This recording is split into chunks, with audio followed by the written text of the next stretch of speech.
2024년 12월 3일 밤 10시 27분경 윤석열 대통령은 1987년 이후 한국 민주주의 역사상 약 50년 만에 처음으로 비상계엄령을 선포했다가 6시간 만인 오전 4시 30분경 계엄령 해제를 선언했습니다.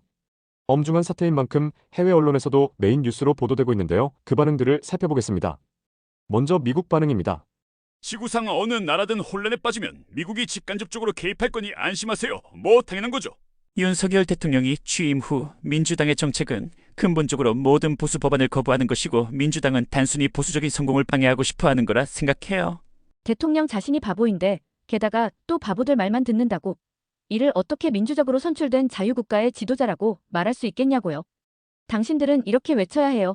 대통령은 완고한 바보이고 그는 아내와 바보들의 말만 듣습니다. 트럼프가 군사 쿠데타를 일으킨다면 민주주의를 사랑하는 우리도 국회의사당을 습격해야 할 수도 있습니다. 외쪽 지역에 대한 전체적인 지식이 있는 사람이라면 그들의 민주주의가 흔들릴 때 군대가 개입되는 건 이미 오랜 전통이 있다는 것을 알죠. 태국, 필리핀, 인도네시아, 대만뿐만 아니라 과거 한국에서 일어난 사건들이 떠오르네요. 다음으로 일본 네티즌 반응입니다. 한국의 비상계엄 사태에 관심이 있습니까? 라는 설문조사에는 46%가 아주 관심 있음이라는 반응을 보였습니다. 한국의 대통령이 계엄령을 선포했다는 것은 한국이 이제 완전히 공산주의로 되고 있다는 의미이고 러시아가 공산주의가 됐을 때를 생각해볼 필요가 있다고 생각해. 계엄령이 선포되는 나라 정도라면 정세가 불안정한 동남아시아나 중동 분쟁국과 다를 바 없어.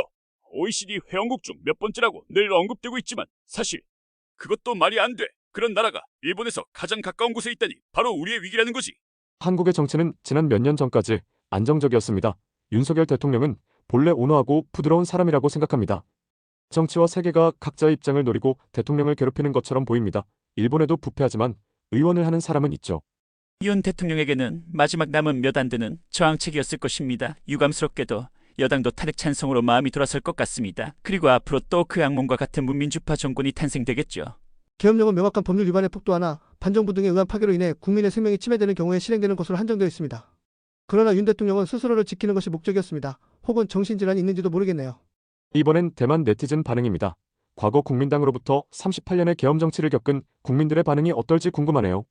한국 대통령아, 우리도 당신들과 같은 반공 국가야. 민심을 잃은 윤 대통령, 마치 전에 천수입엔 같이 버티고 안 내려오네. 계엄이 얼마나 중대한 일인데 대통령으로서 심사숙고도 안 거치고 그런 결정을 하다니 정말 나라시를 장난으로 아는군. 헐, 전에 국민당이 2.28 사건이랑 똑같다. 제2의 계엄은 없겠지. 왜냐면 곧 탄핵될 테니 어제 기사를 보면 한국 국민들은 그가 탄핵 투표 타이밍을 이용해 또 한 번의 계엄을 선포할까봐 두려워하더라고. 남한은 참 신기하게도 대통령마다 끝이 좋은 사람이 없네. 이번엔 중국 네티즌 반응입니다. 뭐라 해도 이제는 늦었어. 검사 출신의 당신이 사과하는 게 먹히면 경찰 아저씨가 왜 필요해요? 라는 말을 몰라. 왜 우리가 한국 정치에 대해 신경 써야 해? 윤석열이 한국 정치에 불을 지폈으니 앉아서 재미나 봐야지. 한동훈 이 기회주의자는 매일 입장이 달라지고 자기한테 어떤 일이 있는지에 따라 움직이네. 현 미국 대통령이 인정한 한국 대통령이면 탄핵은 안 되겠지. 세상에서 가장 고위험군 직업인 대한민국 대통령. 자칫하면 감옥행.